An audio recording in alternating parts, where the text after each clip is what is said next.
बिस्मिल्लाहिर्रहमानिर्रहीम। अस्सलाम वालेकुम डियर स्टूडेंट्स एंटी-टेस्ट सीरीज़ में टॉपिक नंबर 10 जो एमडी कैट का है उसका आज हम टॉपिक पढ़ने जा रहे हैं ओहम्स लॉ। बहुत ही इम्पोर्टेंट आर्टिकल है और इस एक टॉपिक के अंदर मैं आपको बल्क ऑफ आइडियाज़ जो हैं, क्वेश्चन टाइप्स जो हैं जो एमकैट में आ भी चुके हैं, उनसे रिलेटेड डाटा जो है वो शेयर करूँगा।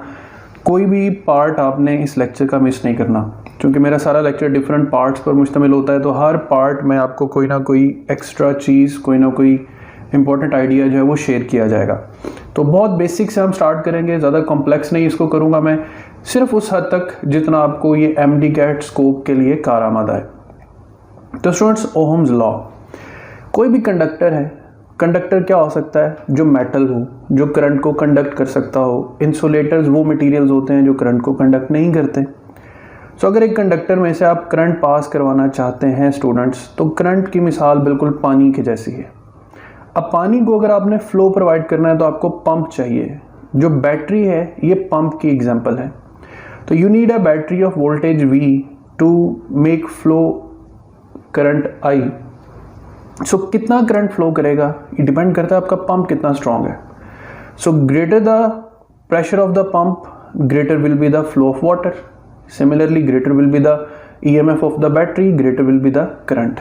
सो एक्चुअल जो ओहम्स लॉ है वो V प्रोपोर्शनल टू I नहीं है, ये I प्रोपोर्शनल टू V है।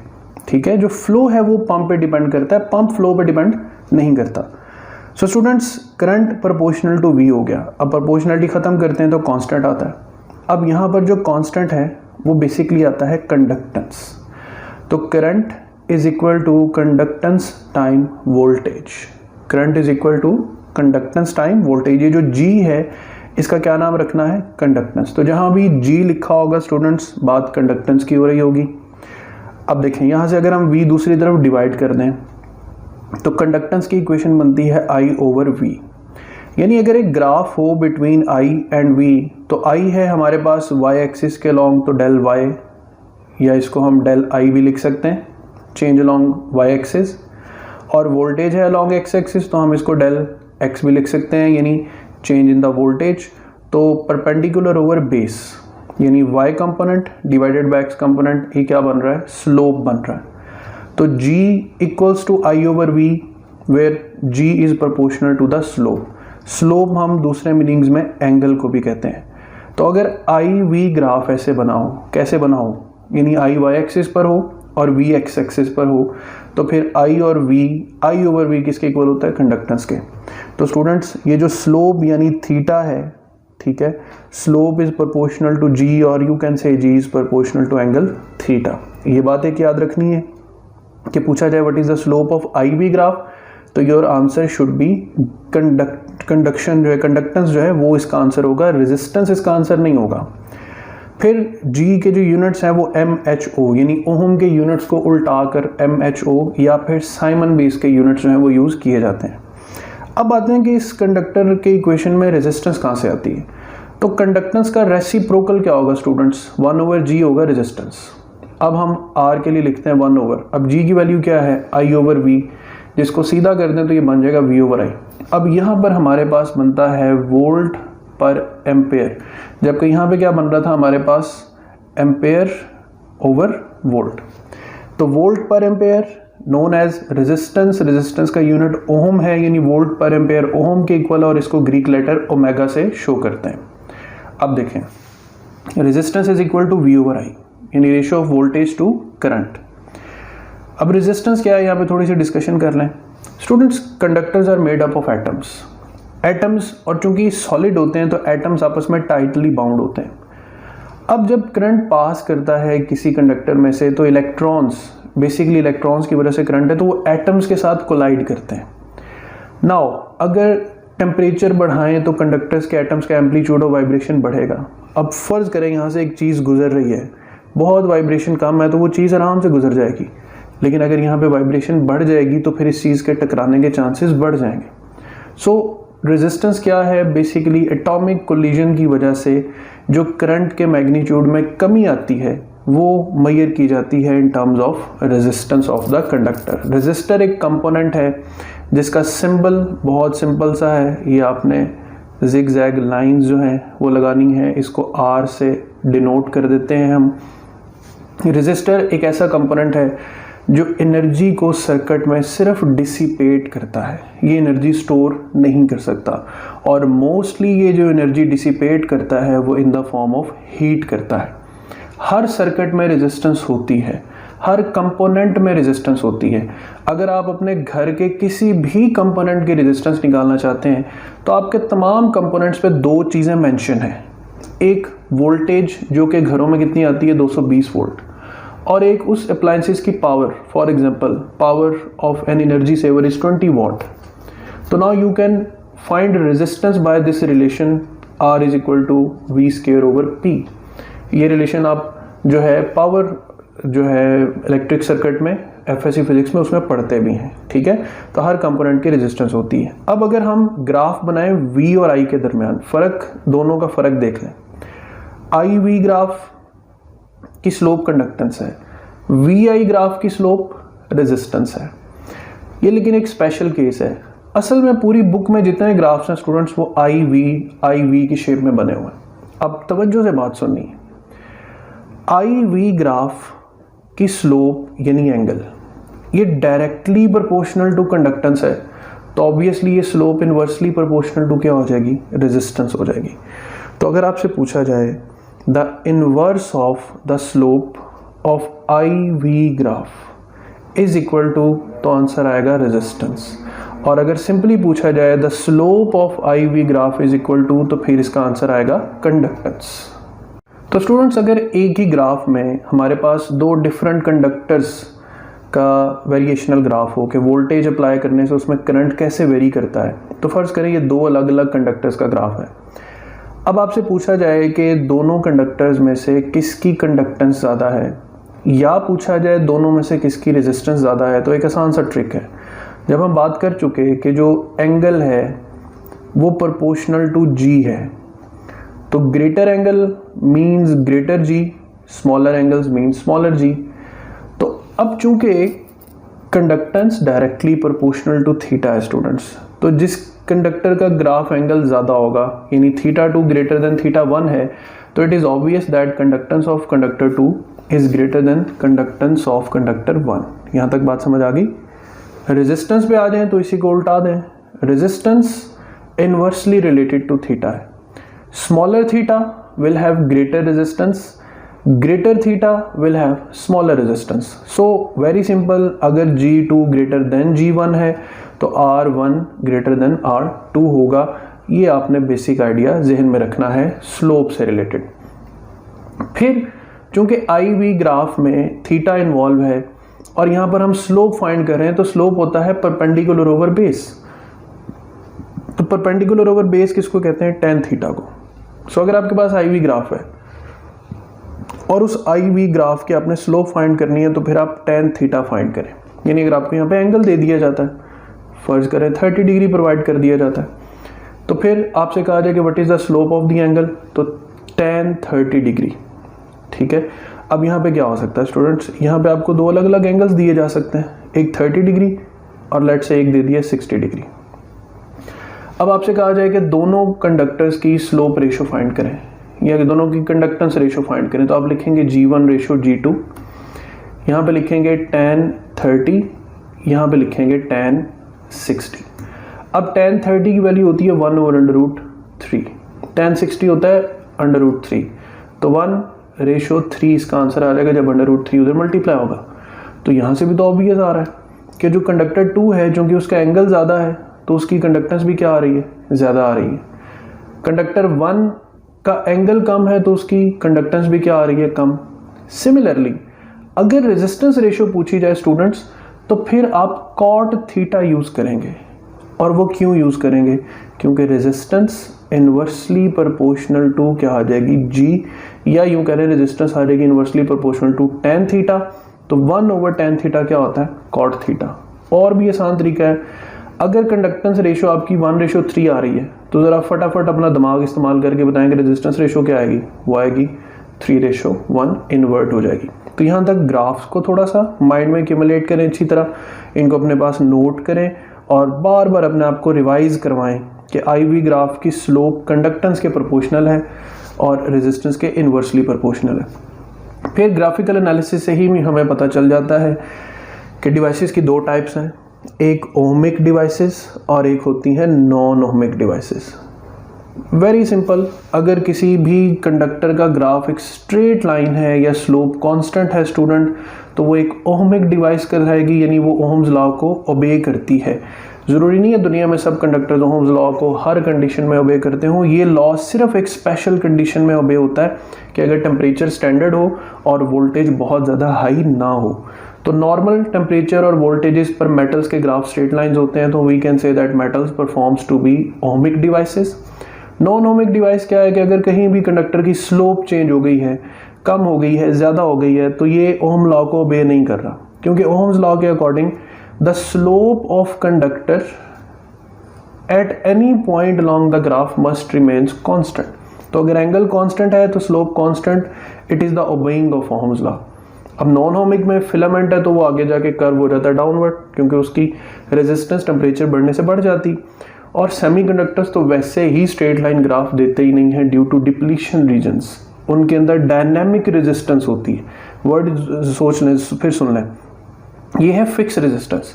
सेमीकंडक्टर जहाँ पी एन जंक्शंस होते हैं वहाँ पर चूंकि डिप्लीशन रीजन होता है, उसका साइज कम या ज़्यादा होने से स्टूडेंट उसकी रेजिस्टेंस वेरी करती है, तो वो होती है डायनेमिक रेजिस्टेंस। तो सेमीकंडक्टर डिवाइसेस भी जो होती हैं ये कौन सी कहलाती हैं? Non ohmic devices. तो इस स्लाइड में आपने क्वांटिटी ओहम्स लॉ, फिर क्वांटिटीज़ के यूनिट्स, ग्राफ के कॉन्सेप्ट्स और आइडियाज़ को समझना है। इससे आगे हम बात करते हैं ज़रा कम्बिनेशन ऑफ रेजिस्टेंसेस की। स्टूडेंट्स, इसके बाद ओहम्स लॉ को यूज़ करते हुए हम दो तरह के सर्किट्स को डिस्कस करते हैं।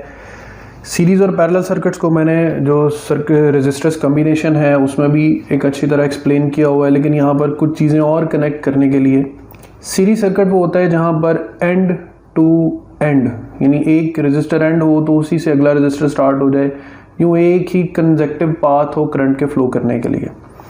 तो सीरीज सर्किट में जो कि एक ही स्ट्रेट पाथ है करंट के फ्लो करने के लिए, तो याद रखने हैं कुछ रूल्स के सीरीज सर्किट में हर करंट में, हर रेजिस्टर में से करंट की अमाउंट क्या रहेगी? सेम।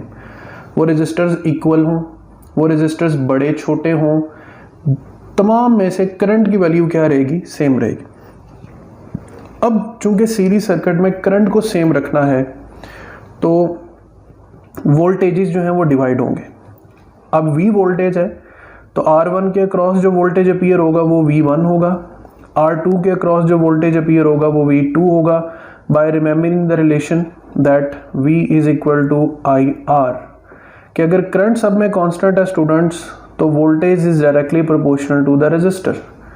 जो रेजिस्टर बड़ा होगा उसके अक्रॉस वोल्टेज भी ग्रेटर अपीयर होगा। मिसाल के तौर पे ये वोल्टेज 10 वोल्ट है, तवज्जो से बात सुननी।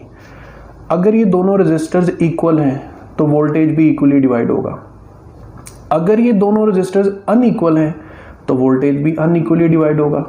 और तीसरी बात, जो रेजिस्टर बड़ा होगा स्टूडेंट्स उसी के अक्रॉस वोल्टेज भी ग्रेटर होगा। यानी अगर ये 7 ओम है तो इसको 7 वोल्ट्स मिलेंगे, ये अगर 5 वोल्ट्स है या यूँ करें ये 3 ओम है तो इसको 3 वोल्ट्स मिलेंगे। एंड रिमेंबर अनदर थिंग, जो V1 और V2 का सम है वो मेन वोल्टेज के इक्वल होना चाहिए, ना इससे कम आना चाहिए ना इससे बड़ा आना चाहिए। ये रूल्स याद करेंगे क्योंकि मैं आपको फिर एक थोड़ा सा हवाला करंट और पोटेंशियल डिवाइडर सर्किट्स का भी दूंगा, ठीक है, वो भी आपने जहन में रखने। तो ये सीरीज सर्किट हो गए स्टूडेंट्स। तो R ये हो गया V1 प्लस V2। फिर सीरीज में आपको बेसिकली पता है इक्विवेलेंट रेजिस्टेंस क्या होती है, कैसे फाइंड करते हैं। R is equal to R1 plus R2 plus R3 up to ये Rn तक बात चली जाती, जितने भी रजिस्टर सीरीज में लगे हो। हम 2 का केस लेकर उसको जनरलाइज करते हैं। अगर तो अनइक्वल है तो R1 प्लस R2, जैसे 6 प्लस 3 9 हो जाएगा, ठीक है। अगर दोनों रजिस्टर्स इक्वल हैं स्टूडेंट्स तो फिर आप R1 और R2 की जगह R भी लिख सकते हैं, फिर R प्लस R क्या हो जाएगा? 2R। तो रजिस्टर्स 2 थे सीरीज में तो जवाब 2R आया। मिसाल के तौर पे 6 ओम के 2 रजिस्टर्स आपने सीरीज में लगा दें हैं तो इक्विवेलेंट रेजिस्टेंस क्या होगी? 2 × 6 या 6 + 6। बहुत आसान है ये, तो आप जो मर्जी मेथड डेवलप कर लें, ठीक है। और अगर 3 रेजिस्टर्स होंगे तो 3R हो जाएगा, 4 रेजिस्टर्स होंगे तो 4R हो जाएगा, और n आइडेंटिकल रेजिस्टर्स होंगे तो आंसर nR आ जाएगा। सो अगर n आइडेंटिकल रेजिस्टर्स सीरीज में कनेक्ट किए जाएं तो फाइनल आंसर आएगा n टाइम्स R। पैरेलल क्या होता है स्टूडेंट्स? जहां resistors side by side connect होते हैं, यानी एक साइड सारे रेजिस्टर्स की एक तरफ और दूसरी तरफ जुड़ी होती है, इसे साइड बाय साइड कनेक्शन कहते हैं। इसे क्या कहते हैं? End to end. इसे क्या कहते हैं? Side by side. ठीक है, अब देखें, जो वोल्टेज V हमने अप्लाई किया है वो वोल्टेज V तमाम रेजिस्टर्स को इक्वली मिलेगा, यानी सब रेजिस्टर्स के अक्रॉस वोल्टेज सेम रहेगा। तो ये हमारे घरों की वायरिंग भी पैरेलल होती है। हमारे घर में जितने कंपोनेंट्स होते हैं स्टूडेंट्स, सबको वोल्टेज इक्वली डिवाइड होकर मिल रहा होता है। So V voltage V1 equals to V2 equals to V। But देखें, यहाँ से जैसे ही आप करंट I पास करेंगे तो यहाँ पे करंट को 2 रास्ते मिलेंगे, तो करंट ने तो अब हो जाना डिवाइड, ये I1 और ये I2। इट मीन्स कि I1 जो है it will be the sum of I1 and I2, and by using Ohm's law that I equals to V over R। Since voltage across all the components is same, तो current is inversely proportional to resistance. It means कि जो resistor बड़ा होगा उसमें से current कम गुजरेगा, जो resistor छोटा होगा उसमें से करंट ज़्यादा गुजरेगा। तो जो पैरेलल सर्किट होता है स्टूडेंट्स, इसको करंट डिवाइडर सर्किट बोलते हैं क्योंकि करंट को डिवाइड कर रहा है। और जो सीरीज सर्किट होता है स्टूडेंट्स, इसको वोल्टेज डिवाइडर बोलते हैं क्योंकि ये वोल्टेज को डिवाइड करता है। फिर आपने सीरीज में कम्बिनेशन ऑफ रेजिस्टर्स का फॉर्मूला पढ़ा हुआ, 1/RE 1/R1 प्लस 1/R2। अब गौर से देखना मैं इसको कैसे कैसे मॉडिफाई कर रहा हूँ, क्वेश्चन आ भी चुके हैं और समझना है गौर से। 1/RE एज इट इज़ लिखा हुआ है। ये जो 1/R1 है, इस R1 को अगर हम ऊपर ले जाएं तो इसकी पावर -1 हो जाएगी, इस R2 को भी ऊपर ले जाएं तो इसकी पावर भी -1 हो जाएगी। अभी सिर्फ हमने इन आर्स को चेंज किया है, तो अगर हम इस 1/RE को भी RE चेंज करेंगे तो इस पूरे फैक्टर की पावर क्या आ जाएगी? -1। तो इस फॉर्मेशन को ज़रा गौर से समझना है कि अगर आपके पास इस शेप में लिखा हुआ हो फॉर्मूला स्टूडेंट्स, तो ये पैरेलल कम्बिनेशन का है और MDCAT में ऐसा क्वेश्चन अपीयर हो भी चुका है। फिर उसके बाद अगर 2 रेजिस्टर्स हैं, 1/RE equals to 1/R1 plus 1/R2। यहाँ तक समझ आ गई? मतलब ज़्यादा स्पीड, मतलब नॉर्मल स्पीड से ही चल रहा हूँ मैं, आप बातों को सुनते जाएं, लिखते जाएं। एक वीडियो लेक्चर जो है वो, इवन आप एक लाइव लेक्चर भी सुन रहे हो ना, तो वो एक दफ़ा सुनने में समझ नहीं आता। आप चीज़ों को नोट करते हैं, फिर उन पर जाके वर्किंग करते हैं, तब जाके आप स्ट्रॉन्ग होते हैं। तो ये चीज़ें मैंने बार बार की हैं, लिहाजा मैं फ्लो में चल रहा हूँ। जब आप भी इनको बार बार आइडियाज़ को एक्यूमुलेट करेंगे, आगे हम कुछ प्रॉब्लम्स भी डिस्कस करते हैं, इंशाल्लाह ये चीज़ें क्लियर अप हो जाएंगी। तो इसी इक्वेशन को, एक तो ये लिखने का तरीका होगा ना, यहाँ तक शॉर्ट लिस्ट कर लिया। अब इसी इक्वेशन को आप LCM लें तो R1 R2 बन जाएगा, ऊपर R2 प्लस R1 हो जाएगा। इसको अब इन्वर्ट कर दें, उल्टा दें, तो RE is equal to R1 R2 over R1 plus R2। So 2 resistors के साथ पैरेलल में रेजिस्टेंस फाइंड करने का बड़ा आसान तरीका है प्रोडक्ट ओवर सम। इस पे बहुत डिटेल में आगे चल के एग्जांपल्स होंगी वो कम्बिनेशंस वाले कॉन्सेप्ट में। यहाँ पर मैं सिर्फ आपको इनसे रिलेटेड जो और छोटे छोटे सवाल बनते हैं वो बता रहा हूँ। बाकी इसको मेजर में, जो कम्बिनेशंस हैं उनको मेजर में डील करूँगा कम्बिनेशंस ऑफ रेजिस्टर्स वाले लेक्चर में। तो अब देखें, प्रोडक्ट ओवर सम हो गया। अब हम ऐसी ही एक कंडीशन सपोज करते हैं कि अगर एक जैसे तमाम रेजिस्टर्स लगे हुए हैं सर्किट में, यानी R1 equals to R2 equals to R है, तो अब देखें R1 R2 क्या हो जाएगा? R², R प्लस R क्या हो जाएगा? 2R, R से एक R कैंसिल हो जाएगा। इक्विवेलेंट रेजिस्टेंस क्या बन रही है? R/2। तो स्टूडेंट्स, सीरीज सर्किट में इक्विवेलेंट रेजिस्टेंस क्या कर रही होती है? इंक्रीज कर रही होती है। और याद रखें, जो R इक्विवेलेंट है वो R1 से भी ग्रेटर होती है, जो R इक्विवेलेंट है वो R2 से भी ग्रेटर होती है। किस कम्बिनेशन में? सीरीज कम्बिनेशन में। लेकिन पैरेलल सर्किट में है तो R equivalent less than R1 भी होगी, R equivalent less than R2 भी होगी। बहुत आसान सी मिसाल लेते हैं। लेट्स से आपके पास R1 है 3 और R2 है 6। सीरीज में इनका कम्बिनेशन क्या आएगा? RE, वो आ जाएगा 9।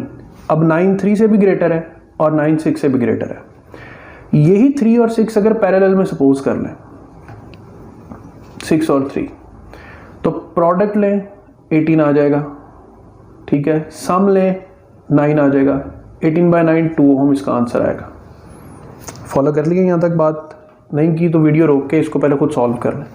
अब ये जो 2 ओम है ये 3 से भी छोटा है, ये जो 2 ओम है ये 6 से भी छोटा है, तो इसका मतलब हुआ कि पैरेलल कम्बिनेशन इफेक्टिव रेजिस्टेंस को घटाता है और सीरीज कम्बिनेशन इफेक्टिव रेजिस्टेंस को बढ़ाता है। आपको अगर कहा जाए कि जी आपको 10 ओम के 10 रेजिस्टर्स दिए गए हैं, फिर सवाल सुन लें, आपको 10 ओम वैल्यू के 10 रेजिस्टर्स दिए गए हैं, आप इससे मैक्सिमम कितनी रेजिस्टेंस हासिल कर सकते हैं और मिनिमम कितनी हासिल कर सकते हैं? ये भी आइडिया बड़ा इंपॉर्टेंट है और बड़ा मज़े का आइडिया है। देखिए मैक्सिमम आप कब हासिल कर सकते हैं? जब आप सबको किस में लगा दें, सीरीज़ में, यानी 10 के 10 रेजिस्टर्स आप सीरीज़ में लगा के NR की कंडीशन फॉलो कर लें तो आपको क्या आंसर मिलेगा? मैक्सिमम। मिनिमम आप कैसे फाइंड कर सकते हैं? आप 10 के 10 पैरेलल में लगा दें, यानी R/N कर दें, तो आपको R/N से मिनिमम रेजिस्टेंस मिल जाएगी और NR से मैक्सिमम रेजिस्टेंस मिल जाएगी। तो अगर 2 रेजिस्टर्स थे पैरेलल में एक जैसे तो R/2 आंसर आया, 3 एक जैसे रेजिस्टर्स पैरेलल में होंगे तो R/3 आंसर आएगा, 4 होंगे तो R/4 और N होंगे तो R/N। तो अब जनरलाइज करते हैं, N आइडेंटिकल रेजिस्टेंस सीरीज में हो तो NR, N identical resistance parallel में हो तो R/N। और अब हम एक सिंपल सा शॉर्टकट यूज़ करते हैं।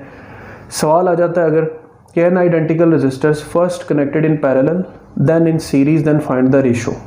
अब पहले पैरेलल में कनेक्ट हुए हैं तो पैरेलल में R/N आंसर होता है, फिर सीरीज में कनेक्ट किए तो उसका NR आंसर होता है। अब रेशो बना दें, parallel over series R/N, NR, R से R कैंसिल हो जाएगा, 1/n² आ जाएगा।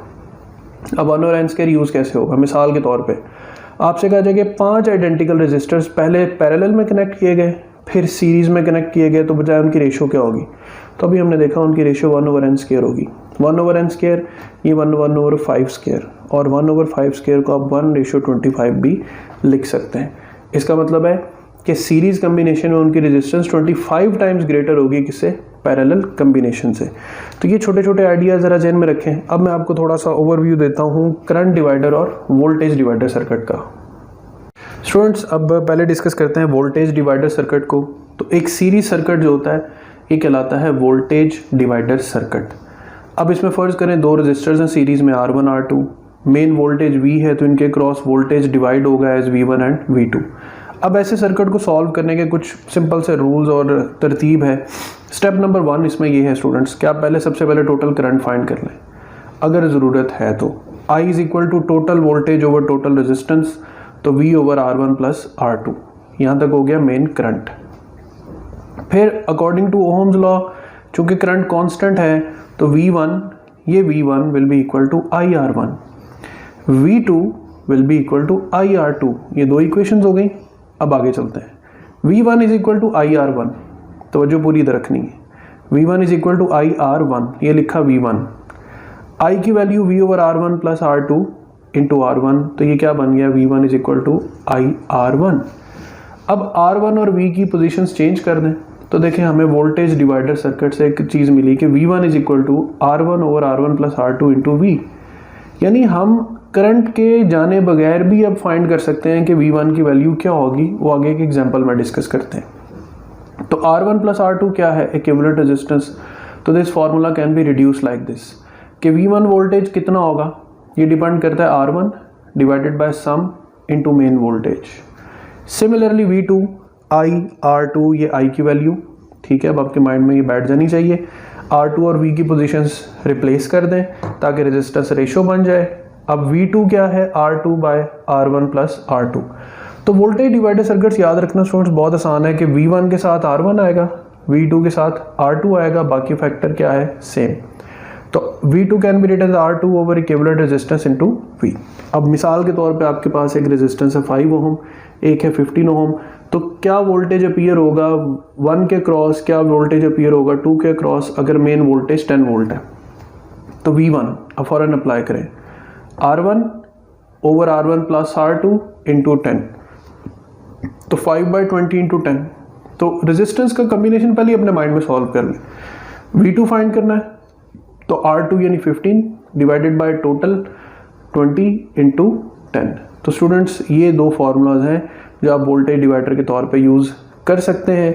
ये फार्मूलाज कहाँ कहाँ यूज़ हो रहे हैं बुक में? एक तो रियोस्टैट में यूज़ होता है, फिर उसके अलावा रियोस्टैट से आगे ये पोटेंशियोमीटर में भी यूज़ होता है, और फिर जाके ये चैप्टर नंबर 18 में स्टूडेंट्स ऑफ जो comparator as a night switch है, कंपैरेटर एज नाइट स्विच। तो आई विल सजेस्ट कि जो एफएससी का मेरा लेक्चर है फ्रेंड्स फिजिक्स पे comparator as a night switch, आप उसकी बेसिक थ्योरी सुने, उसमें भी मैंने पोटेंशियल डिवाइडर के यही रूल इस्तेमाल किया हुआ। तो ये हो गया पोटेंशियल डिवाइडर सर्किट। अब हम चलते हैं करंट डिवाइडर सर्किट की तरफ। स्टूडेंट्स इसी तरह अब हम करंट डिवाइडर सर्किट पर आए तो बस इनकी बेसिक थ्योरीज आपने याद रखनी है। मैं फिर बता दूं एमटीकैट स्कोप में ये इतनी इंपॉर्टेंस नहीं रखते, ना इनसे भी बहुत ज़्यादा सवाल आए हैं आज तक, बल्कि ना होने के बराबर ही आए हैं। तो करंट डिवाइडर सर्किट एक पैरेलल सर्किट को कहते हैं। इसमें वोल्टेज हर एक कंपोनेंट के अक्रॉस कांस्टेंट रहता है। वो मेन करंट जो आगे ब्रांचेस में डिवाइड होता है तो एज डिवाइड होता है I1, I2, I3, I4 जितने भी रेजिस्टर्स पैरेलल में लगे हो। हम दो रेजिस्टर्स की बात कर लेते हैं। तो स्टूडेंट्स I1 और I2 ये दो करंट्स हैं। स्टेप्स वही हैं। तो पहले तो पैरेलल में इक्विवेलेंट रेजिस्टेंस सिंपल नहीं फाइंड होती। फॉर्मूला क्या लगता है? Product over sum. तो इक्विवेलेंट रेजिस्टेंस का फॉर्मूला आ गया प्रोडक्ट ओवर सम। उसके बाद टोटल करंट अगर फाइंड करना हो तो V ओवर RE, ये V, और यहाँ से आप क्या फाइंड कर सकते हैं? RE, ये इन केस अगर आपने I फाइंड करना हो। नंबर 2, यहाँ से V can be written as IRE। तवज्जो से फॉर्मूला देख लेना है I और ये RE की इक्वेशन है। तो ये मैंने यहाँ पर V का फॉर्मूला लिख दिया। क्यों लिख दिया? आगे इसने कहा माना। अब देखें, according to Ohm's law current I1 find करना है तो ओहम्स लॉ के अकॉर्डिंग ये होगा V over R1। I2 find करना है तो ये होगा V ओवर R2। और से देख रहे हैं। अब I1 में V इंटू 1 ओवर R1 लिखें। क्यों लिखें? ताकि थोड़ा तरतीब आपके जहन में रहे। अब ये जो V है ये V की वैल्यू है, I R1 R2 over R1 plus R2। तो V की जगह उसकी वैल्यू लिख दें। साथ मल्टीप्लाई क्या हो रहा है? 1 ओवर R1। अब R1 से स्टूडेंट्स R1 कैंसिल हो गया। अब जो रिमेनिंग फार्मूला है वो I1 is equal to R2 divided by R1 plus R2 into main current I है। यहाँ से आप मेन करंट I फाइंड कर सकते हैं। तो अब यहाँ पर वोल्टेज डिवाइडर से थोड़ा सा उलट फर्क आ रहा है। वोल्टेज डिवाइडर में V1 equals to R1 over R1 plus R2 into V था। यहाँ पे I1 इक्वल्स टू R2 है, यानी 1 के साथ 2 और 2 के साथ क्या आएगा? 1 आएगा। ये फर्क ध्यान में रखना है कि वोल्टेज डिवाइडर में 1 to 1 आता है, करंट डिवाइडर में 1 to 2 एंड 2 to 1 आएगा। तो I1 is equal to R2 divided by R1 plus R2 into main current I। Similarly I2 find करना है, वही सेम प्रोसीजर, वही V की वैल्यू, लेकिन अब की बात चूंकि R2 है तो R2 से R2 कैंसिल होगा। I2 is equal to R1 divided by R1 plus R2 into I। यहाँ तक क्लियर? अब स्टूडेंट्स एक छोटा सा प्रॉब्लम डिस्कस करते हैं। फर्क करें, आपको एक ब्रांच दी हुई है कि R1 रेजिस्टर 5 ओम है, R2 रेजिस्टेंस 10 ओम है। आपको ब्रांच 2 का करंट बताया है 3 एम्पेयर। तो वो कहता है कि अगर ये करंट 3 एम्पेयर है तो बताएं ये मेन करंट कितना है। तो अब चूंकि ब्रांच 2 का करंट अप्लाई किया हुआ है तो आप ब्रांच 2 की इक्वेशन उठा लें। आपको चूंकि मेन करंट फाइंड करना है तो आप R1 प्लस R2 इधर मल्टीप्लाई करें और R1 को डिवाइड कर दें। ये मैंने इक्वेशन लिखी हुई है, ठीक है। ये जो प्रोसेस मैं कर रहा हूँ एक दफ़ा खुद अपने हाथ से गुजार के आपने इक्वेशन सीधी करनी है अपने दिमाग में। अब I2 3 है, R1 प्लस R2 15 है और डिवाइडेड बाय R1 जो कितना है 5। तो टोटल करंट कितना है 9 एम्पेयर। अब टोटल 9 एम्पेयर है, 3 एम्पेयर इधर जा रहा है तो ऑटोमेटिकली इधर कितने एम्पेयर जा रहा है 6 एम्पेयर। तो ये हो गया स्टूडेंट्स हमारे पास कौन सा circuit? Current divider circuit. Students इसी तरह कम्बिनेशन से रिलेटेड एक क्वेश्चन आता है कि नंबर ऑफ पॉसिबल कम्बिनेशंस का। फॉर एग्जांपल आपसे कहा जाता है कि आपके पास इतने नंबर ऑफ रजिस्टर्स हैं तो आप इनसे कितने मैक्सिमम पॉसिबल कम्बिनेशंस बना सकते हैं। फॉर एग्जांपल अगर आपके पास एक ही रजिस्टर है तो उसका तो एक ही कम्बिनेशन, ना वो सीरीज़ है ना वो पैरेलल है, बस वो एक ही है। अगर आपके पास 2 रजिस्टर्स हैं तो आप दोनों को सीरीज़ में भी लगा सकते हैं, दोनों को पैरेलल में भी लगा सकते हैं। तो जब आपके पास 2 रजिस्टर्स हैं स्टूडेंट्स, तो आपके पास जो नंबर ऑफ कम्बिनेशंस हैं वो भी 2 हैं। अब आती है बात कि अगर आपके पास 3 रजिस्टर्स हैं, तो देखें आप सबसे पहले तो 2 तो कंफर्म होते हैं ना कि आप तीनों को सीरीज़ में भी लगा सकते हैं और तीनों को पैरेलल में भी। उसके बाद आप क्या कर सकते हैं, आप पैरेलल में से एक निकाल के सीरीज़ कर दें, यानी 2 पैरेलल और 1 सीरीज़, और फिर 2 सीरीज़ और 1 पैरेलल। यानी अगर आपके पास 3 रजिस्टर्स हों तो नंबर ऑफ कॉम्बिनेशंस आपके पास कितने बने, 1 2 3 4। यहाँ तक बात आ गई। अच्छा, अब आ जाए 4 रजिस्टर्स हों तो फिर कितने कॉम्बिनेशंस बनेंगे, all series all parallel, 3 parallel 1 series, 2 parallel then 2 parallel again series, 3 series 1 parallel, फिर 2 series parallel, 2 series and then 2 parallel, और फिर ये सीरीज़ में आ गए। मतलब जहाँ पे कम्बिनेशन 4 है ना, आप तो सोचने लगे होंगे सर ने हमें किस प्रॉब्लम में डाल दिया। तो स्टूडेंट्स इसका एक बड़ा आसान सा शॉर्टकट है कि number of possible combinations is equal to 2 power n-1। ठीक है, अब ये सारा जो पलंदा आपके सामने आया है ये बड़ा सिंपली शॉर्ट लिस्ट हो जाएगा। कितने रजिस्टर्स हों तो उससे कितने मैक्सिमम पॉसिबल कम्बिनेशंस बन सकते हैं। तो देखें, जब रजिस्टर 1 थे, सिर्फ एक रजिस्टर था, तो number of combinations 2 raised to power 1-1, 2 raised to power 0, answer 1। तो कॉम्बिनेशन भी एक ही था। जब नंबर ऑफ रजिस्टर्स 2 हुए तो n इज इक्वल टू 2, यह आ जाएगा 2-1, 2 raised to power 1 2, 1 2, कॉम्बिनेशंस भी कितने हुए 2। जब रजिस्टर्स 3 थे तो नंबर ऑफ कॉम्बिनेशंस कितने हो सकते हैं, 2 raised to power 3-1, 2 raised to power 2 which is equal to 4, 1 2 3 4 verified. और अगर आपके पास नंबर ऑफ रजिस्टर्स 4 हों तो 2 raised to power 4-1, 2 raised to power 3, और ये आपके पास टोटल 8 कम्बिनेशंस बनेंगे। तो जितने भी रजिस्टर्स दिए हों आप ये शॉर्टकट अप्लाई करके मैक्सिमम पॉसिबल कम्बिनेशंस जो है वो फाइंड कर सकते हैं। इतने ज़्यादा मैथ क्रिएट करने की ज़रूरत नहीं है। स्टूडेंट्स इसके बाद आता है जो next part of Ohm's law, resistance, resistivity, it's dependence upon temperature. बहुत आसान टॉपिक है, क्वेश्चंस भी इससे बहुत बार MD-CAT में आ चुके हैं। तो इसमें जितने पॉसिबल क्वेश्चंस या आइडियाज़ जो MD-CAT के लिए इंपॉर्टेंट हो सकते हैं उनको डिस्कस करते हैं। तो स्टूडेंट्स जब हमने पहले फार्मूला पढ़ा R is equal to V over I, तो हमने देखा कि V ओवर I की स्लोप कांस्टेंट हो, ठीक है, तो तब हम उस लॉ को ओबे करवाते हैं। और यहाँ पर जो फार्मूला उसमें R की वैल्यू फिक्स्ड है। अब फिक्स्ड वैल्यू की रेजिस्टेंस है, बट इन केस कि अगर हमें किसी कंडक्टर की रेजिस्टेंस चेंज करनी पड़े तो हमें कौन से पैरामीटर्स चेंज करने पड़ेंगे। तो बेसिक डिटेल्स के लिए FSE वाला लेक्चर ज़रूरी है, मैं इसको ज़्यादा लेकर जाऊँगा एंटीटेस्कोप के साथ।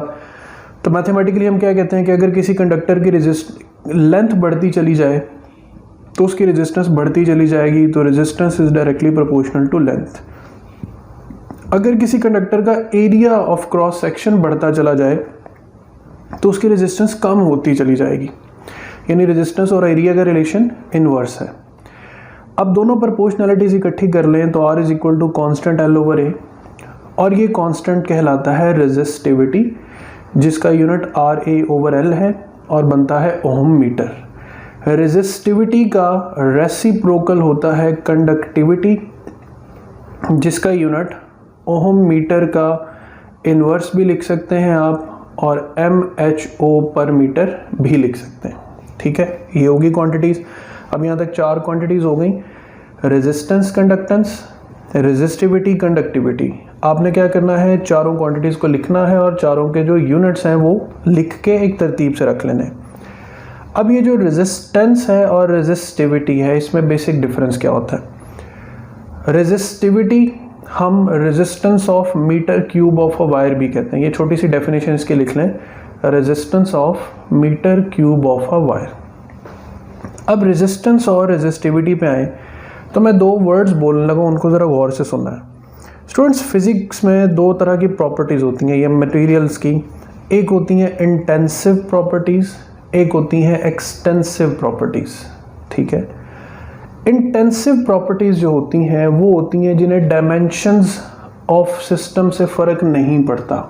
मिसाल के तौर पे पानी एक ग्लास में हो या पानी पूरे समंदर में हो, अगर हम उनकी डेंसिटीज़ को कंपेयर करें तो डेंसिटीज़ तो ऑलमोस्ट सेम होगी।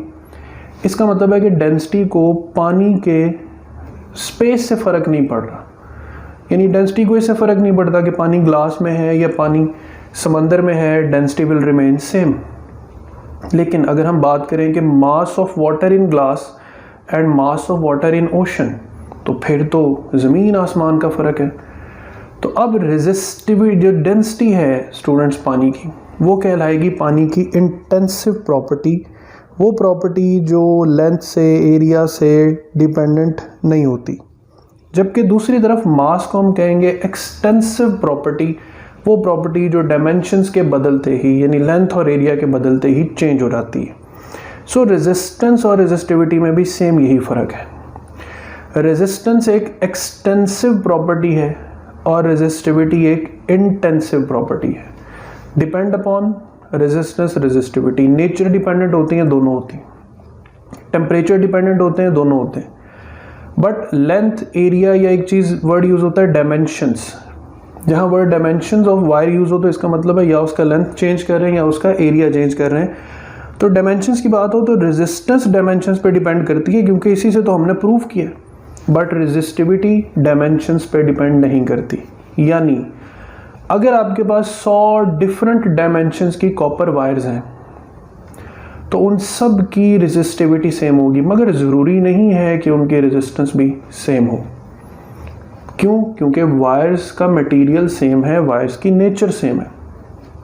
बट सिमिलरली अगर 100 डिफरेंट मटेरियल्स हैं आपके पास, 100 डिफरेंट मटेरियल की वायर्स हैं, तो उनकी रेजिस्टिविटी भी डिफरेंट होगी एंड पॉसिबली उनकी रेजिस्टेंस भी डिफरेंट होगी। तो ये 2 पॉइंट्स गौर से ज़हन में रखने, आगे इससे रिलेटेड रेशियो के क्वेश्चंस भी करेंगे। अब हम इस इक्वेशन के बहुत बेसिक यूज से स्टार्ट हो जाते हैं। इसमें 3 पैरामीटर्स हैं, रेजिस्टिविटी, लेंथ और एरिया। हम सबसे पहले फोकस करते हैं लेंथ और एरिया को। तो स्टूडेंट्स सबसे पहले ये जो मैंने R0 लिखा हुआ ना, let it be the original resistance. जब हमने वायर को स्टार्ट किया है with the basic dimension of length L and area A। अब हम तरतीब से क्या करेंगे, लेंथ को सिलेक्ट कर लेंगे, उसको देखेंगे इंक्रीज डिक्रीज, एरिया सेलेक्ट करेंगे इंक्रीज डिक्रीज, रेडियस या डायमीटर सेलेक्ट कर लेंगे इंक्रीज या डिक्रीज। तो ये फॉर्मूला कैसे कैसे मॉडिफाई हो सकता है। R0 is equal to rho L over A, rho L over area can be written as pi R square, और अगर रेडियस को डायमीटर में चेंज करें तो ये इक्वेशन बन जाएगी 4 रो एल ओवर पाई डी स्क्वायर। याद रखें रेडियस और डायमीटर के इफेक्ट्स एक जैसे होंगे। Now select length. चूंकि रेजिस्टेंस का डायरेक्ट रिलेशन है लेंथ के साथ, तो स्टूडेंट्स अगर length n time 2 time increase करे तो रेजिस्टेंस भी 2 टाइम्स इंक्रीज कर जाएगी। लेंथ 5 टाइम्स इंक्रीज करे, रेजिस्टेंस भी 5 टाइम्स इंक्रीज कर जाएगी। तो मैंने यहाँ पे जनरल फॉर्म में लिख दिया कि if length increase n times, the new resistance R dash will be n times of original resistance। I am hopeful कि आपको ये सेटअप अंडरस्टैंड हो गया होगा। ये R0 है, इसके साथ हमने हर नई रेजिस्टेंस को कंपेयर करना। तो लेंथ n टाइम्स इंक्रीज करे, if new length is n times of L, then new resistance will be n times of R0। और अगर रेजिस्टेंस n टाइम्स डिक्रीज करे तो ऑब्वियसली जो L है वो L बाय n हो जाएगा, तो आपके पास जो रेजिस्टेंस है वो भी n टाइम्स डिक्रीज कर जाएगी। ये होगी लेंथ के केसेस। एरिया के केसेस पे आ जाए। एरिया और रेजिस्टेंस का रिलेशन इनवर्स है। अगर एरिया इंक्रीज करता है, if a dash is equal to n times a, तो अगर एरिया n टाइम्स इंक्रीज किया स्टूडेंट्स तो रेजिस्टेंस n टाइम्स डिक्रीज कर जाएगी। चूंकि एरिया अब हम डिक्रीज कर रहे हैं, तो एरिया अगर कम होगा तो रेजिस्टेंस पहले से इंक्रीज कर जाएगी। ये सिंपल इसके फॉर्मूलाज बन गए। अब रेडियस और डायमीटर पे आए तो area is equal to pi R square. R के ऊपर क्या है, स्क्वायर। तो स्टूडेंट्स अगर रेडियस n टाइम्स इंक्रीज करेगा तो याद रखें resistance n square times decrease कर जाएगी। और अगर रेडियस n टाइम्स डिक्रीज़ करेगा तो फिर जो रेजिस्टेंस है वो n स्क्वायर टाइम्स क्या कर जाएगी, इंक्रीज़ कर जाएगी। तो यहाँ पर जो n है वो नंबर ऑफ टाइम्स है। अब मिसाल के तौर पे आपके पास ओरिजिनल रेजिस्टेंस की वैल्यू हम सपोज कर लेते हैं, फॉर एग्जांपल 100 ओम सपोज कर लेते हैं। अब इसकी मिसालें लेकर चलते हैं। अगर हमारे पास लेंथ 5 टाइम्स इंक्रीज कर गई तो आंसर 500 आएगा, और अगर लेंथ 5 टाइम्स डिक्रीज कर गई तो आंसर 20 ओम आ जाएगा। एरिया 5 टाइम्स इंक्रीज करेगा तो रेजिस्टेंस क्या होगी, मतलब एरिया 5 टाइम्स इंक्रीज कर गया तो रेजिस्टेंस 5 टाइम्स कम हो जाएगी, यानी इसका आंसर 20 ओम आ जाएगा। और एरिया 5 टाइम्स डिक्रीज कर गया तो रेजिस्टेंस 5 टाइम्स इंक्रीज करेगी, यानी 500 आंसर आ जाएगा। अब देखें, रेडियस अगर 5 टाइम्स बढ़ा है तो रेजिस्टेंस 5 स्क्वायर टाइम्स, यानी अब रेजिस्टेंस रह जाएगी 4 ओम। 100 डिवाइडेड बाय 5 स्क्वायर यानी 100 डिवाइडेड बाय 25। और अगर रेडियस n टाइम्स कम हो गया यानी 5 टाइम्स कम हो गया तो रेजिस्टेंस 25 टाइम्स इंक्रीज कर जाएगी, अब रेजिस्टेंस 2500 ओम हो जाएगी।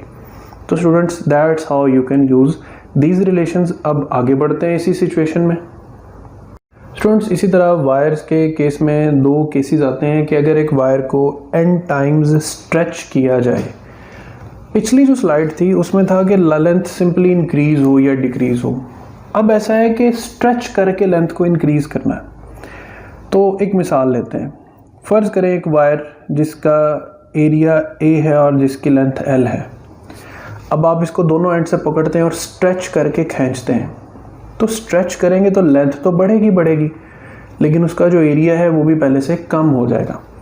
सो अगर वर्ड स्ट्रेच आए और उसके साथ दो बातें मेंशन हो कि a wire is stretched for example 2 times such that its length increases 2 times और such that its area decreases 2 times, बात सेम ही है। एरिया डिक्रीज का मैंने वैसे साथ ऐड कर दिया। बेसिक ज़्यादा कहा जाता है कि a wire is stretched in such a way that its length becomes double। अब डबल का मतलब यहाँ पे 2 टाइम्स है। कैसे सॉल्व करना है, कैसा शॉर्टकट होगा और कम टाइम में आप इस क्वेश्चन को कैसे डील कर सकते हैं। ओरिजिनल रेजिस्टेंस इस कंडक्टर की रो L ओवर A होगी। अब आप इसे स्ट्रेच करके इसकी लेंथ को डबल करेंगे तो लेंथ बढ़ जाएगी लेकिन एरिया कम हो जाएगा। तो देखें हमारे पास यहाँ पर जो न्यू रेजिस्टेंस है, रेजिस्टिविटी तो सेम रहेगी क्योंकि वो डायमेंशंस पे डिपेंड ही नहीं करती। वायर बड़ी हो जाए छोटी हो जाए रेजिस्टिविटी विल रिमेन सेम। तो स्ट्रेच करने से लेंथ हो गई डबल, एरिया पहले से हो जाएगा हाफ, यानी इक्वली प्रोपोर्शनली ये डायमेंशंस चेंज होगी। तो area length double area half. अब ये 2 पर जाके मल्टीप्लाई होगा 4 रो L ओवर A। ये जो रो L ओवर A है ये तो ओरिजिनल रेजिस्टेंस है, तो हम लिख सकते हैं R dash is equal to, अब ये जो 4 है इसको लिख सकते हैं 2 स्क्वायर R नॉट। तो देखें डिजिट क्या यूज़ होता है 2, नई रेजिस्टेंस आ रही है 2 स्क्वायर R। डिजिट यूज़ हो स्ट्रेच में 3 तो नई रेजिस्टेंस होगी 3 स्क्वायर R। डिजिट स्ट्रेच के साथ यूज़ हो 4 तो नई रेजिस्टेंस होगी 4 स्क्वायर R। और इसी तरह अगर आपके पास एक वायर n टाइम्स जो है स्ट्रेच की जाती है तो new resistance will be n square R not. मिसाल के तौर पे एक वायर की रेजिस्टेंस 100 ओम है, उसे 3 टाइम्स स्ट्रेच किया गया तो उसकी नई रेजिस्टेंस 3 स्क्वायर ओरिजिनल रेजिस्टेंस 900 ओम हो जाएगी। सिमिलरली एक वायर की लेंथ पहले 5 सेंटीमीटर थी, खींच के उसकी लंबाई 20 सेंटीमीटर कर दी जबकि उसकी ओरिजिनल रेजिस्टेंस 100 ओम थी। बताएं नई रेजिस्टेंस क्या होगी। तो इन दोनों पे गौर करें। 5 से 20 सेंटीमीटर तक ले जाना यानी वायर को कितने टाइम्स स्ट्रेच करना है, 4 टाइम्स। तो न्यू रेजिस्टेंस पे आप ये फॉर्मूला कैसे अप्लाई करेंगे, 4 स्क्वायर R नॉट यानी 16 मल्टीप्लाई बाय 100 तो आंसर विल बी 1600 ओम्स। ये तो वो केस हो गया जिसमें लेंथ इंक्रीज या एरिया का जिक्र हो। अब अगर रेडियस या डायमीटर की बात हो तो उसकी वेरिएशन पे फॉर्मूला थोड़ा सा डिफरेंट होगा, वो देखते हैं। स्टूडेंट्स इसी तरह कॉन्सेप्ट है कि अगर एक वायर को ऐसे स्ट्रेच किया जाए कि उसका रेडियस हाफ हो जाए। अब पहले तो बात थी एरिया की, अब जब बात आए कि रेडियस पे तो थोड़ी सी वैल्यूज चेंज होगी। R नॉट लिख लें रो एल ओवर ए, जबकि एरिया होता है पाई आर स्क्वायर। अब देखें आर के ऊपर स्क्वायर है, सिर्फ इतनी छोटी सी बात याद रख लें स्टूडेंट्स, स्क्वायर की वजह से जो डिजिट आर में क्रिएट होगा वही डिजिट लेंथ के साथ क्रिएट होगा। अब वर्ड यूज हुआ है half. What will be the new resistance? Resistivity change नहीं होगी, लेंथ कितने टाइम्स बढ़ेगी अगर रेडियस हाफ हो जाता है। अब गौर से देखें, यहाँ पे आप पहले लिखेंगे r बाय 2 और ऊपर क्या आएगा स्क्वायर। अब ये 2 का स्क्वायर क्या हो जाएगा 4। तो अब जितना फ़र्क रेडियस में पड़ा है उतना ही फ़र्क लेंथ के साथ आएगा। यानी आप लिखेंगे रो लेंथ होगी 4 टाइम्स इंक्रीज अगर रेडियस हाफ होगा, तो पाई आर स्क्वायर बाय 4। सिंपल याद रखें, जो डिजिट यहाँ पे क्रिएट होगा स्क्वायर के बाद वही डिजिट लेंथ के साथ आपने सपोज करना है। तो now 16 times of rho L over pi R squared. Again listen, r by 3 हो जाएगा तो 3 का स्क्वायर 9 आएगा, तो आपने लेंथ के साथ भी 9 लिखना है। r बाय 4 होगा तो 4 का स्क्वायर 16 आएगा, तो लेंथ के साथ भी 16 ही लिखना है। अब ये जो 16 times of rho L over pi R square है, इसको हम 16 टाइम्स ऑफ आर नॉट भी तो लिख सकते हैं, क्योंकि ये फैक्टर किसके बराबर है आर नॉट के। और सिमिलरली हम आर डैश को लिख सकते हैं 2 raise to power 4 R naught. यहाँ पे वर्ड था हाफ, हाफ का मतलब होता है 1 बाय 2, यानी डिजिट क्या आ रहा है 2। 2 का 16 से क्या रिलेशन बन रहा है कि 2 की पावर 4 हो तो 16 होता है। तो इसका मतलब ये है कि अगर रेडियस n टाइम्स कम होगा तो जो न्यू रेजिस्टेंस है वो n पावर 4 टाइम्स इंक्रीज कर जाएगी। तो ये दो कॉन्सेप्ट्स, इफ लेंथ इंक्रीज या स्ट्रेचेज n टाइम,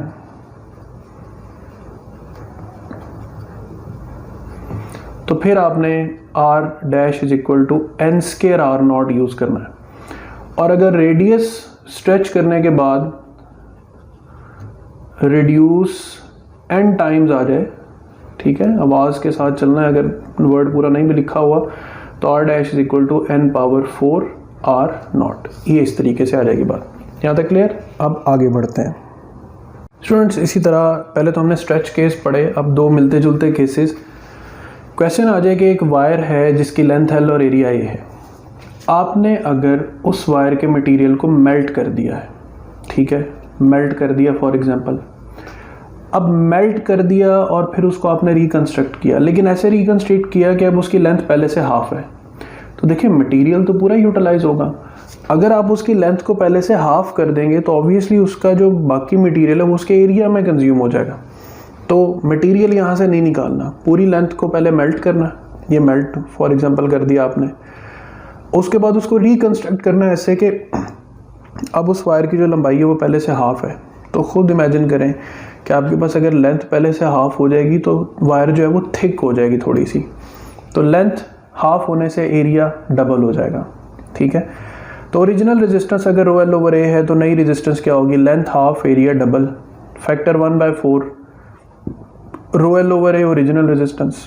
तो नई रेजिस्टेंस आर नॉट बाय 4 या आर नॉट बाय 2 स्क्वायर या R naught by n square. Mostly melt के केस में जो लेंथ है उसको हाफ करके ही शो किया जाता है, तो ज़्यादातर केस आपके पास यही आ जाएगा आर नॉट बाय 4।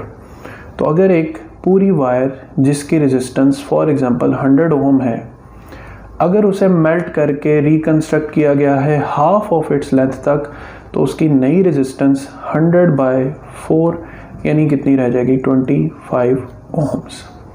एक केस।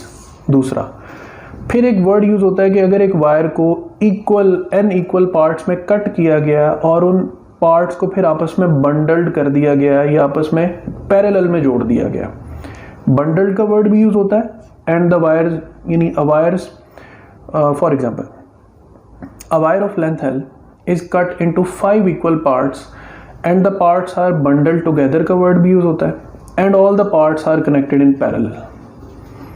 दोनों केसेस हों, मैं एक ही तरीका बताऊंगा, उसी तरीके से आपने इसको सॉल्व करना है। तो फर्ज करें आपके पास एक वायर है जिसकी लेंथ L और एरिया है और ये उसकी ओरिजिनल रेजिस्टेंस है। आपसे कहा जाता है कि उसको 2 इक्वल पार्ट्स में कट कर दिया गया। तो पहले जब कट किया तो इस हिस्से की भी लेंथ हाफ हो गई, इसकी भी हाफ हो गई।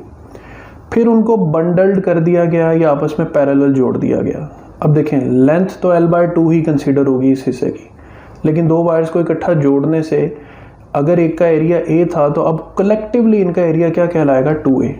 तो ये ओरिजिनल रेजिस्टेंस है। अब इतनी वायर की नई रेजिस्टेंस क्या होगी, R' is equal to rho, length half, area double, वही R0/4 which can be written as R0/2 square.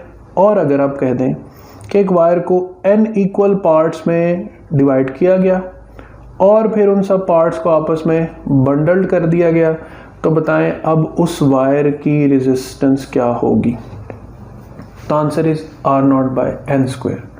So if the question is a wire of 90 ohms is cut into 3 equal parts and the parts are bundled together, so the new resistance of the wire would be R0/3 square, यानी R0/9, 90/9, the answer would be 10 ohms. तो ये हो गया melt और bundled together. अब मज़ीद ideas की तरफ चलते हैं। स्टूडेंट्स, नाउ जस्ट इमेजिन कि आपके पास दो रेक्टेंगुलर शेप्स हैं और उन रेक्टेंगुलर शेप या कंडक्टर्स की आपको रेजिस्टिविटी गिवन है। अब ज्योमेट्रिकली दो अलग चीज़ें पूछी हैं। पहले तो ये रेक्टेंगुलर शेप बना दी। अब देखें इसके दो तरह के फेसेस हैं, एक ये फेस है जो स्क्वायर शेप में है और एक ये फेस है जो रेक्टेंगुलर शेप में है। ये फेस भी रेक्टेंगुलर है और इसके बिल्कुल ऑपोजिट वाला फेस भी क्या होगा, रेक्टेंगुलर। ये फेस अगर स्क्वायर्ड है तो इसके बिल्कुल ऑपोजिट फेस भी क्या होगा, स्क्वायर्ड होगा। अब अगर आपसे पूछा जाए कि व्हाट इज़ द रेजिस्टेंस, मतलब डायमेंशंस बताइए, 1 सेंटीमीटर, 1 सेंटीमीटर, 100 सेंटीमीटर। अब पूछा जाए आपसे कि what will be the resistance between two opposite rectangular faces, तो ये दो ऑपोजिट रेक्टेंगुलर फेसेस जिनको मैं यहाँ पे शेडेड कर रहा हूँ, लेट्स से ये ऑपोजिट फेसेस हैं, ये वाले, एक ये रेक्टेंगुलर और एक इसका ऑपोजिट रेक्टेंगुलर। तो आप फॉर्मूला लिखेंगे रो L ओवर ए, रेजिस्टिविटी यहाँ पे गिवन है, रेजिस्टिविटी लिख दी। अब क्या लेंथ और क्या एरिया। स्टूडेंट्स, लेंथ इसकी 100 सेंटीमीटर होगी और एरिया इसका होगा this dimension multiply by this dimension. ये सारा एरिया इसका कवर अप होगा। तो एरिया की जगह आप लिखेंगे 1 centimetre multiply by 100 centimetre square हो जाएगा। ये बात ध्यान में रखनी। अगर कहा जाए कि what is the resistance between two opposite square faces, ये कौन से थे, रेक्टेंगुलर फेसेस, ये है स्क्वायर फेसेस। अब देखें, अब स्क्वायर फेस में जो एरिया और लेंथ है उसका कॉन्सेप्ट ही चेंज होगा, बाकी फॉर्मूला सेम रहेगा, रो L ओवर ए, ये रेजिस्टिविटी लिख दी। अब लेंथ इस स्क्वायर फेस से इस स्क्वायर फेस तक लेंथ कितनी, 100 सेंटीमीटर, और एरिया ऑफ स्क्वायर फेस कितना है हमारे पास, 1 मल्टीप्लाई बाय 1, ये भी 1 सेंटीमीटर है, ये भी 1 सेंटीमीटर है, तो 1 इंटू 1 सेंटीमीटर स्क्वायर। इसके बाद आपने इसको फर्दर सॉल्व करना है। तो बात का ध्यान रखना है, रेक्टेंगुलर फेस या फिर स्क्वायर फेस, इस तरीके से चलना। स्टूडेंट्स, इसी तरह आपको दो वायर्स की रेजिस्टेंस की रेशोज़ के बारे में क्वेश्चन आ सकता है। अब मैंने यहाँ पे लिखा है 2 wires of same material, 2 wires of different materials. याद रखें, अगर तो वर्ड है सेम मटेरियल्स तो फिर वायर्स की रेजिस्टिविटी रहेगी सेम, यानी resistivity during the question cancel out हो जाएगी। पूछा आपसे जाएगा यदि दो वायर्स हैं, उनकी लेंथ रेशो 2:1 है। 2:1 का मतलब क्या होता है कि ये वायर इस वायर से 2 गुना ज़्यादा लंबी है। एरिया रेशो 3:4 है, यानी अगर एक वायर 30 सेंटीमीटर है तो दूसरी 40 सेंटीमीटर है, 40 सेंटीमीटर स्क्वायर है एरिया के हवाले से। तो आपसे पूछा जाए कि इन दोनों वायर्स की रेजिस्टेंस रेशो क्या होगी, तो आप लिखेंगे R1:R2। R1 के नीचे R1 का फॉर्मूला, R2 के नीचे R2 का फॉर्मूला। मैंने कहा मटेरियल सेम है तो रेजिस्टिविटी की रेशो नहीं दी जाएगी। फिर L1 over A1, L2 over A2, यानी L1:L2 लिखेंगे 1:2, सॉरी ये 2:1 है, ठीक है। यहाँ से मैं दोबारा सॉल्व कर देता हूँ, 2:1। A1:A2 है आपके पास 3:4, तो 3:4 आ जाएगा। अब 4×2 = 8, 3×1 = 3, तो स्टूडेंट्स इसकी रेजिस्टेंस रेशो क्या आ जाएगी, 8:3। अब 8:3 का मतलब, फ़र्ज़ करें वायर 1 की रेजिस्टेंस अगर 80 ओम होगी तो वायर 2 की रेजिस्टेंस 30 ओम होगी। यहाँ तक क्लियर। फिर सवाल आगे और मॉडिफाई किया जा सकता है कि अगर इन वायर्स को सीरीज़ में जोड़ा जाए तो टोटल रेजिस्टेंस कितनी होगी, तो 80 + 30 आपके पास 10 ओम आंसर आ जाएगा। यानी क्वेश्चन में स्टेप बाय स्टेप चलते रहेंगे तो कोई भी क्वेश्चन पूछा जाए वेरीफाई हो जाएगा। अब 2 वायर्स हैं डिफरेंट मटेरियल्स की, याद रखें जब भी रेशो दी जाएगी तो कोई एक चीज़ ज़रूर उसमें कांस्टेंट या कॉमन होगी। अब मटेरियल डिफरेंट है तो याद रखें रेजिस्टिविटी कभी भी सेम नहीं होगी। रेजिस्टिविटी नेचर डिपेंडेंट होती है, नेचर डिफरेंट तो रेजिस्टिविटी भी डिफरेंट। बट हम एक कंडीशन रख देते हैं कि 2 वायर्स जिनकी लेंथ रेशो 1:2 है, एरिया रेशो 3:4 है, उनकी रेजिस्टेंस आपस में एक जैसी है। यानी हमने डायमेंशंस को ऐसे डिज़ाइन किया है कि उनकी रेजिस्टेंस एक जैसी हो जाए। तो फिर बताएं उनकी रेजिस्टिविटी की रेशो क्या होगी। आपने रेजिस्टिविटी के फॉर्मूलाज लिखने हैं। अब चूंकि हमने कहा है कि रेजिस्टेंस इक्वल होगी तो R से क्या हो जाएगा cancel, A1/L1, A2/L2। Students area ratio put करें 3:4, लेंथ रेशो पुट करें 1:2, क्रॉस मल्टीप्लाई करके ही आपके पास आंसर आ जाएगा रेजिस्टिविटी रेशो ρ1:ρ2 का। तो इस तरीके से आप रेशो क्वेश्चंस को भी सॉल्व कर सकते हैं। स्टूडेंट्स अब आपको मैं एक बड़ा इंपॉर्टेंट पॉइंट समझाने लगा हूँ। अगर एक क्वेश्चन आ जाता है कि there is a percentage increase in length, then what is the percentage increase in resistance. अब जब लेंथ में परसेंटेज इंक्रीज करना है तो स्टूडेंट्स बाकी सारे पैरामीटर्स इक्वेशन में वो होने चाहिए जिनको लेंथ के इंक्रीज करने से कोई फ़र्क ना पड़े। पीछे हम देख चुके हैं कि लेंथ इंक्रीज करने से एरिया पे फ़र्क पड़ जाता है। सो पहले तो हम इक्वेशन को ज़रा मॉडिफाई कर लें। तवज्जो से देखना, volume equals to AL, area into length. हम यहाँ पे एरिया को अलग करते हैं और एरिया को बना देते हैं वॉल्यूम ओवर लेंथ, ठीक है। अब रेजिस्टिविटी का फॉर्मूला लिखा ρL/A और एरिया की जगह पे लिख दिया वॉल्यूम ओवर लेंथ। लेंथ ऊपर जाके मल्टीप्लाई हो गया, L स्क्वायर हो जाएगा। अब ये 2 चीज़ें रेजिस्टिविटी ऑफ वॉल्यूम। वायर जितनी मर्जी लेंथी या कंप्रेस्ड हो जाए स्टूडेंट्स, उसका वॉल्यूम जो है वो सेम रहेगा। फॉर एग्जांपल लेंथ बढ़ाएंगे तो एरिया कम होता जाएगा, लेंथ कम करेंगे तो एरिया बढ़ता जाएगा। The product of AL will remain constant. So if these parameters remain constant, now you can set the relation for percentage increase. So if length increases n times या n percentage times increase करती है तो resistance में कितना फ़र्क पड़ेगा। पहले तो ये रिलेशन ज़हन में रख लें कि R is proportional to L square जब परसेंटेज इंक्रीज की बात होगी।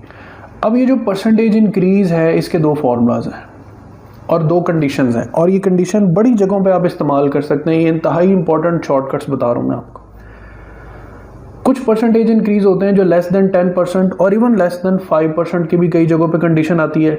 यानी जैसे किसी चीज़ को 0.1% इंक्रीज कर दिया, 0.4% इंक्रीज किया, डिक्रीज कर दिया, वट एवर। तो if you have a question that length of a conductor increases by 0.1%, तो वजह से सुनना, length of a conductor increases by 0.1%, then resistance will increase by how much percentage. अब ऐसे सवालों का शॉर्टकट क्या है जहां लेस देन 5% इंक्रीज आए। तो लिसन, आपने लिखना है percentage increase in R is equal to. अब जब बहुत छोटी पावर्स होती हैं तो वहाँ पर हम एक रूल यूज़ करते हैं, ये मैथ्स का रूल है, आपने सिर्फ डायरेक्ट याद रख लेना। इसे बायनॉमियल थ्योरम का रूल कहते हैं। पावर को आपने सीधा ला के यहाँ पर मल्टीप्लाई कर देना है। सेम यही काम अगर मैं आपको याद करवाऊँ तो हम speed of sound in air की डेरिवेशन में भी करते हैं, ठीक है, जब हम जो लैप्लास करेक्शन है वो अप्लाई करते हैं।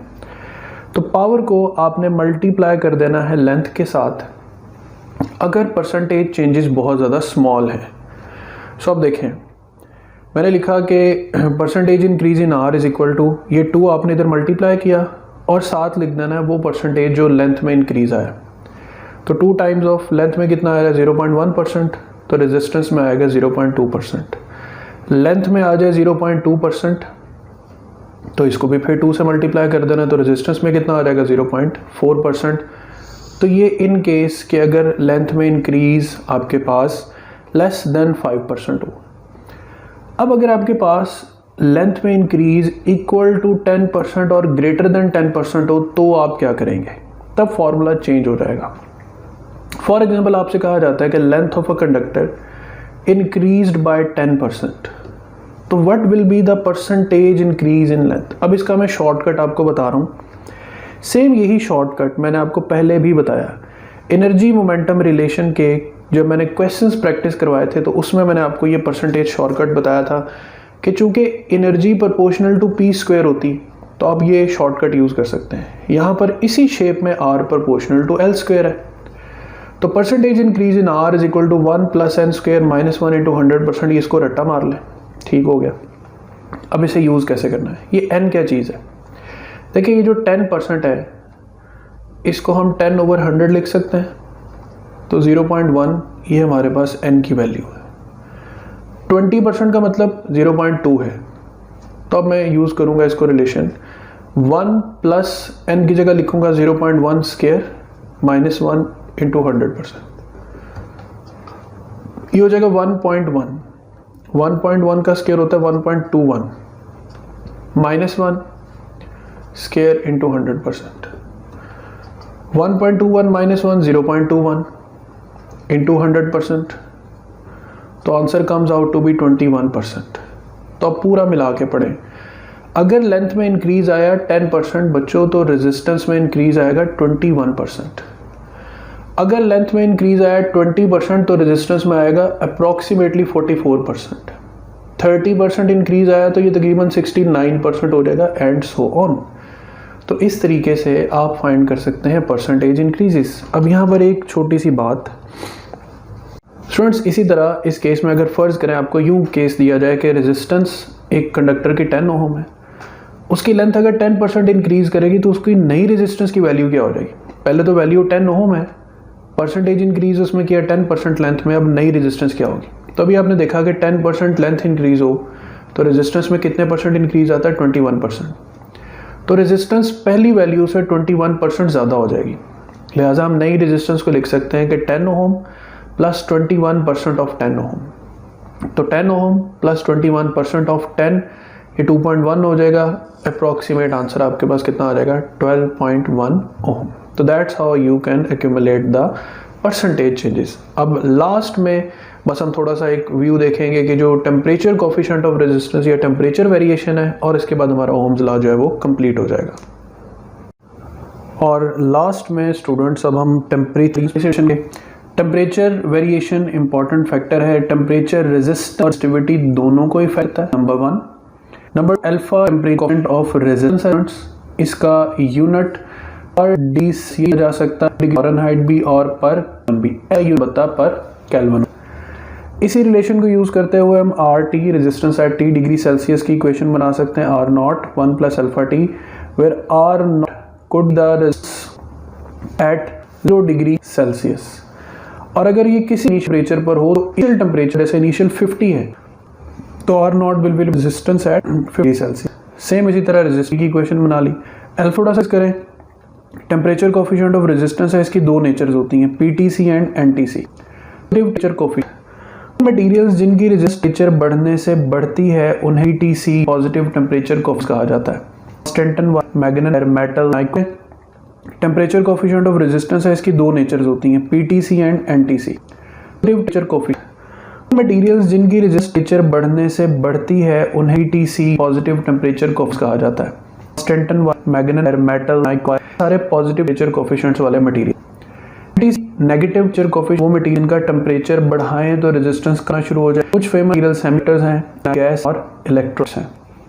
रेजिस्टिविटी भी वेरी करती है टेम्परेचर के साथ, but there is a difference between the conductors and the metals which are super conductors.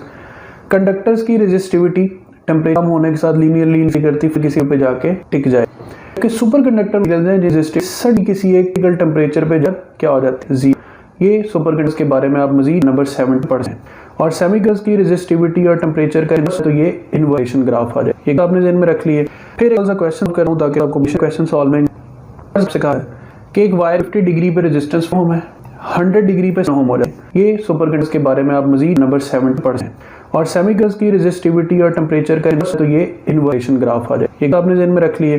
फिर एक क्वेश्चन करूँ ताकि आपको क्वेश्चन सॉल्व में सबसे कहा है कि एक वायर 50 डिग्री पे रेजिस्टेंस ओम है, 100 डिग्री पे ओम हो जाए, तो फाइंड करें टेम्परेचर कोफिशिएंट ऑफ रेजिस्टेंस। तो अल्फा की R2 - 1 divided by R1 T, तो 7 - 5 डिवाइडेड 5, डेल्टा का मतलब है इन दोनों टेम्परेचर्स का डिफरेंस है -50। याद अगर टेम्परेचर का डिफरेंस लेना हो थोड़ी नहीं है कि आप केल्विन में कन्वर्ट करके ही लें। आपको केल्विन कन्वर्ट के लें, जवाब तब भी डिफरेंस कब आएगा, डिग्रीज में ही डिफरेंस ले लें 50 आएगा। ठीक है, तो जब इसको सॉल्व किया 2/50 और मजीद आप लेशन करें तो 0.008। बहुत एक्सट्रीम कैलकुलेशन के क्वेश्चंस आने के चांसेस कम हैं, बट यहाँ तक मैं इसका थोड़ा सा नो हाउ वो दे। तो यहाँ तक आपने देखा कि ओम लॉ के कितने बल्क ऑफ आइडियाज़ हैं। इन सब आइडियाज़ को अपने पास नोट डाउन करें, स्टोर डाउन करें और मजीद आप लेशन करें तो 0.008। बहुत एक्सट्रीम कैलकुलेशन के क्वेश्चंस आने के चांसेस कम हैं, बट यहाँ तक मैं इसका थोड़ा सा नो हाउ वो दे। तो यहाँ तक आपने देखा कि ओम लॉ के कितने बल्क ऑफ आइडियाज़ हैं।